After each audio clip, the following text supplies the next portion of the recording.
What we're covering: Russian forces targeted more than 40 towns in the eastern Donbas region Wednesday, Ukrainian officers have said, as Moscow's offensive in the area intensifies.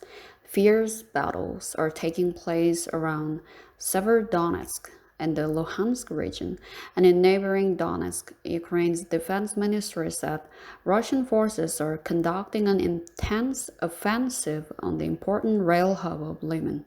Ukraine's foreign minister said Russia is trying to blackmail the world with an offer to unblock Ukrainian seaports if sanctions against it are lessened, warning the blockade could spur a multi-year food crisis. Russian President Vladimir Putin said state pensions and the minimum wage will rise substantially in Russia from June 1st amid rising inflation. Russian forces target more than 40 towns in the eastern Donbas region, Ukrainian military says. From CNN's Olga, Voitovych. A young boy sits in front of a damaged building after a strike in Kramatorsk in the eastern Ukrainian region of Donbas on May 25th. Russian troops attacked more than 40 towns in the eastern Donetsk and Luhansk regions Wednesday, according to Ukraine's Joint Forces Task Force, indicating the scale of a major Russian offensive in the Donbas region. During the day, on May 25th, Russian troops fired on 41 settlements in Donetsk and Luhansk regions. The statement on Facebook Thursday read, as a result of enemy shelling, 6 people were killed and 12 were injured. According to the statement, Russian fire destroyed or damaged 52 high-rise and private residential buildings and other civilian facilities, as well as railway lines and agricultural buildings. Over the past 24 hours, Ukrainian rescuers had evacuated about 760 people from areas of active combat, the statement added. Eastern cities of Severodonetsk and Lysychansk under Russian assault, say Ukrainian officers. From CNN's Olga, Voitovych and Maria Kostenko.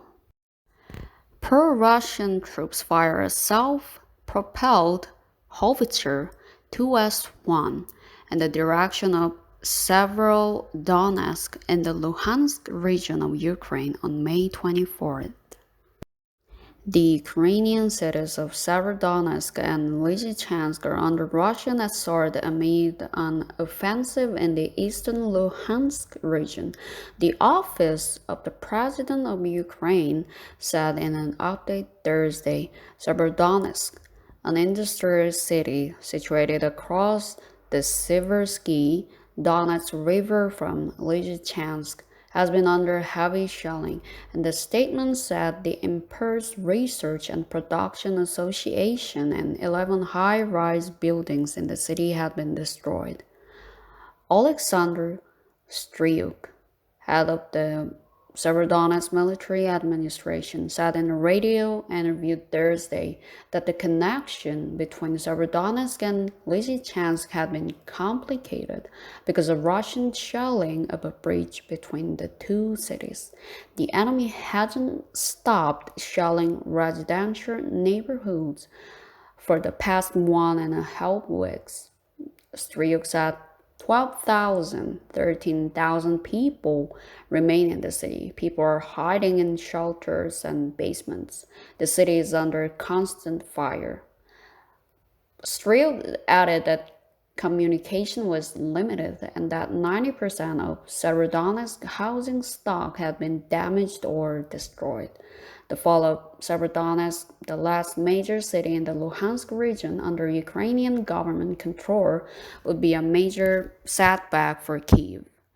The situation is difficult, especially in the Donetsk operational district, said Fedor Venislavsky.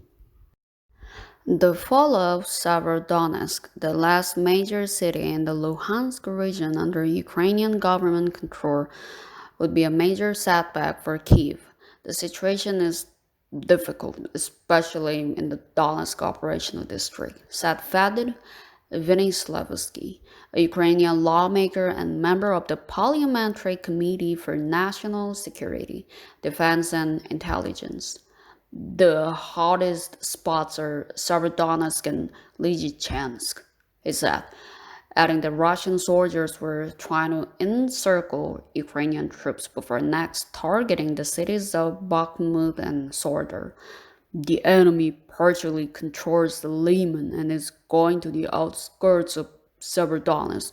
The situation in this operational area will be very difficult in the coming days. Vinyslavsky said. The world is at a turning point. German Chancellor addresses impact of war in Ukraine from CNN's Lindsay in Davos. German Chancellor Olaf Scholz addresses the assembly during the World Economic Forum annual meeting in Davos, Switzerland on May 26th. German Chancellor Olaf Scholz has warned that Europe and the international community are at a critical point and said the world has changed since the Ukraine war began. The world is at a turning point, said Scholz during a special address at the World Economic Forum in Davos, adding that not only is Ukraine at risk, but also the system of international cooperation that was forged after two world wars. The war was a thunderbolt, but the prospect of Russia capturing Ukraine seems less likely than it did at the beginning of the invasion, said Scholz, citing the fierce resistance by Ukrainian troops and help from the international community.